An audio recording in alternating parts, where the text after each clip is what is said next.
గుంటూరు జిల్లాలో call money అరాచకాలు రోజురోజుకు శ్రతిమించిపోతున్నాయి. తాజాగా మరో కాల్ మనీ వ్యవహారం కలకలం రేపుతోంది. కొండమడుగు రత్నారెడ్డి అనే వడ్డీ వ్యాపారి ప్రభుత్వ చిరుద్యోగులకు అప్పిచ్చేవారు. అయితే అధిక మొత్తంలో వసూలు చేస్తున్నట్లుగా బాధితులు ఆరోపిస్తున్నారు. ఒక్క గుంటూరులోనే రత్నారెడ్డి బాధితులు 2500 మంది ఉన్నారని చెబుతున్నారు. తమకు న్యాయం చేయాలంటూ ప్రత్తిపాడు ఎమ్మెల్యే బూర్ల రామాంజనేయులను కలిశారు. ఇదే ఇష్యూపై మరిన్ని డీటెయిల్స్ మా ప్రతినిధి మణికుమార్ అందిస్తారు. గుంటూరు జిల్లా గుంటూరులో ఘరానా మోసం వెలుగు చూసింది.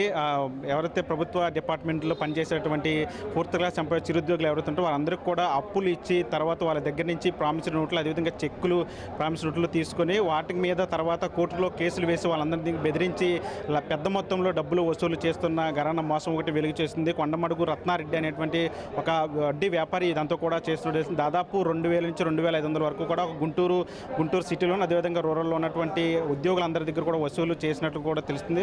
దాదాపు 2000 నుంచి 2500 వరకు కూడా దీనికి సంబంధించి బాధితులు ఉన్నట్టు కూడా తెలుస్తుంది. వాళ్ళందరూ కూడా ఈరోజు ప్రతిపాడు నియోజకవర్గానికి సంబంధించి ఎమ్మెల్యే బోర్ల రామాంజనేయులను కలిసి ఫిర్యాదు చేసిన పరిస్థితి. ప్రస్తుతం మనతో పాటు ఉద్యోగులు ఉన్నారు, ఒకసారి మాట్లాడే ప్రయత్నం చేద్దాం. ఏంటండి మీరు ప్రధానంగా ఎప్పుడు ఆయన దగ్గర అప్పులు తీసుకున్నారు? ఏం చేసేవాడు అప్పు తీసుకున్న తర్వాత? మీరు 2014లో ₹1,00,000 తీసుకుంటే 4 చెక్కులు 4 నోట్లు తీసుకుంటారు సార్. ఎంటీ సంతకం పెట్టించుకొని ఇస్తేనే డబ్బులు ఇచ్చేవాడు. అట్లాగా ₹1,00,000 ఇస్తే ఏటీఎం కార్డు కూడా తీసుకొని కూడా ఏటీఎం కార్డులో ప్రతి నెల ఏటీఎంలో 4,000 డ్రా చేసుకొని మిగతా జీతం మాకు ఇచ్చేవాడు. అట్లాగా కొంతకాలం 3 సంవత్సరాలు 4 సంవత్సరాలు ప్రతి ఉద్యోగ దగ్గర ఆ విధంగానే జరుగుతుంది. జరిగితేనే ఇస్తాడు అతను. ఏటీఎం కార్డు ఇస్తేనే ఏటీఎం కార్డులు నెల వడ్డీ ₹1,00,000 4,000 డ్రా చేసి ₹4 చొప్పున 4,000 డ్రా చేసుకొని మిగతా జీతం మాకు చేతికి ఇచ్చేవాడు. వాళ్ళ ఆఫీస్కి వెళ్ళి కూర్చునేవాళ్ళని. అట్లా 4 సంవత్సరాలు జరుగుతూనే ఉంది సార్ మంచితనంగా. 2019లో అది అరెస్ట్ అయ్యాడు. కాల్మన్ కాల్లో అరెస్ట్ అయ్యాడు సార్. ఇది సార్ పేపర్ స్టేట్మెంటు. అరెస్ట్ అయిన తర్వాత 3 నెలలు జైలు శిక్ష ఇచ్చిన తర్వాత అందరు ఆఫీసుల దగ్గరికి వెళ్ళి బెదిరించి నా దగ్గర తీసుకున్న నేను ఇచ్చిన డబ్బులు మీరు నాకు తిరిగి ఇవ్వాలి, లేకపోతే మీ ఆఫీసుల దగ్గరికి వచ్చి నేను ఈ విధంగా బెదిరించి 2-3 గుండాలు తీసుకొచ్చి బెదిరిస్తే భయపడి మా పరువు బైద్యని ఆఫీస్కి వెళ్తే పరువు బైద్యని అందరూ 99% అందరు డబ్బులు కట్టాలి సార్. మీరెంత తీసుకున్నారండి? నేను 3 లక్షలు తీసుకున్నానండి 2014లో. 14 తీసుకుని 12,000 చొప్పున 2016 మార్చి వరకు కట్టాను.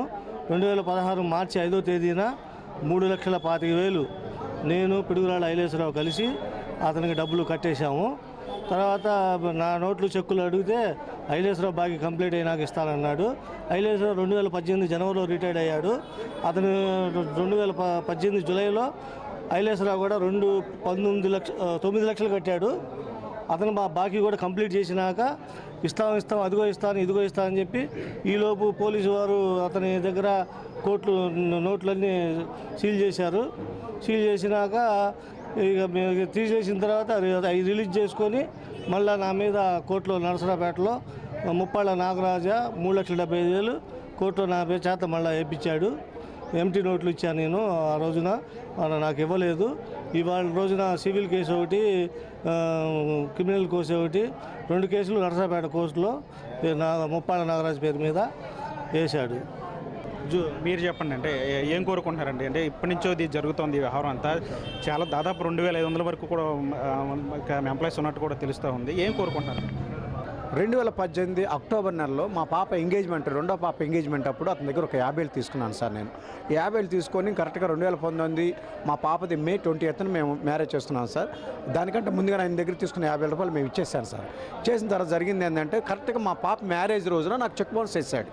సరే మ్యారేజ్ అయిపోయిన తర్వాత May 22nd వెళ్ళి ఏంది రత్నారెడ్డి గారు ఎందుకు నా మీద వేశారని అంటే, ఏమయ్యా నువ్వు 2010లో వాసుదేవరావు అనే మాస్టర్ గారు రవీంద్రపాడు ఉద్యోగం చేసేటప్పుడు నువ్వు షూట్ పెట్టి 4,50,000 ఇప్పించావు కదా అంటే, అన్న నువ్వు ఆయన ఏటీఎం తీసుకున్నావు, చెక్కు నోట్లు అన్నీ తీసుకున్నావు కదా, 2010 నుంచి ఇప్పుడు వరకు లెక్కేసుకుంటే 12,50,000 అతను కట్టాడు కదా, అతను మతిస్థిమితంలోకి పారిపోయాడు కదా, లేడు కదా, ఉద్యోగం చేయట్లేదు కదా, నన్ను వదిలేసే, నాకు 3 ఆడపిల్లలు ఉన్నారు, నేను ఒక ₹1,00,000 కట్టుతానన్నా వదిలేయని చెప్పేస్తారంటే, అతను ఏమన్నాడంటే ₹1,00,000 నేను ఒప్పుకోను, కడితే మొత్తం కట్టు, లేదా నువ్వు గవర్నమెంట్ ఉద్యోగస్తులు బంగారు బాతుగుడ్లా మాకు దొరికారు మీరు, కాబట్టి మీరు మొత్తం కట్టాల్సిందే, నేను ఒప్పుకోనని చెప్పేసి అన్నప్పుడు నేను అన్నాను, అయ్యా నేను అవల్ల కాదని చెప్పేసి నేను అప్పటి నుంచి కూడా మేము తిరుగుతూ ఉన్నాం, నా భార్య మా అల్లుళ్ళు కూడా తిరుగుతున్నాం. మా జీవితాలను పాడు చేసేసాడు. మా ముగ్గురు పిల్లలు మమ్మల్ని ఏమన్నారు, నాన్న రిటైర్డ్ అయిపోతే మాకు ₹1 పంచుతావా లేదా, 16 లక్షలకి ఎక్కడ తీసుకొచ్చి కడతాను, నేను చచ్చిపోయే పరిస్థితిలో ఉన్నాను సార్. వాడు మిమ్మల్ని బెదిరించి కొలబడి ఎన్నో రకాలుగా తిట్టి మమ్మల్ని నానా ఇబ్బందులు పెడుతున్నాడు. అయ్యా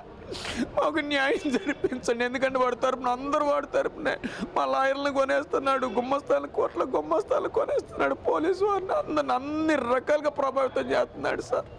ఎన్నో రకాలుగా ఎంతోమందిని కలిసినప్పటికీ మాకు ఉపయోగం ఉండలేదు సార్. మళ్ళీ మా మీద మానసిక ఒత్తిడి తీసుకొచ్చి ఎక్కడికి వెళ్తున్నారు, ఏంటి మీ సంగతి తెలుస్తామని చెప్పి బెదిరిస్తున్నారు సార్. వాళ్ళ మనుషుల చేత ఫోన్లు చేయించి వాళ్ళు పేరెడితే చెప్పరు సార్, పేరెడితే చెప్పరు, బెదిరిస్తున్నారు. ఎన్ని కూడా మీ దృష్టికి తీసుకొస్తున్నానయ్యా, మాకు న్యాయం చేస్తామని ఎమ్మెల్యే గారు చెప్పారు. మాకు నమ్మకం విశ్వాసం ఉంది, ఎందుకంటే మా నియోజకవర్గం మనిషి కాబట్టి మాకు న్యాయం చేస్తాను, ఒక నమ్మకం, సాయం చేసి పెట్టు. ఈ విషయం సీఎం గారు కూడా స్వయంగా పరిశీలన చేసి మాలాంటి అభాగ్యులు ఎంతోమంది ఉన్నాం సార్.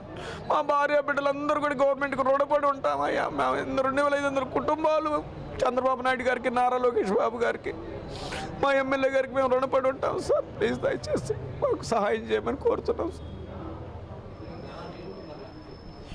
ఇది చూశారు కదా, కొండమడుగు రత్నారెడ్డి అనేటువంటి వడ్డీ వ్యాపారి చేసిన దుర్గమైనటువంటి ఘటన ఇది.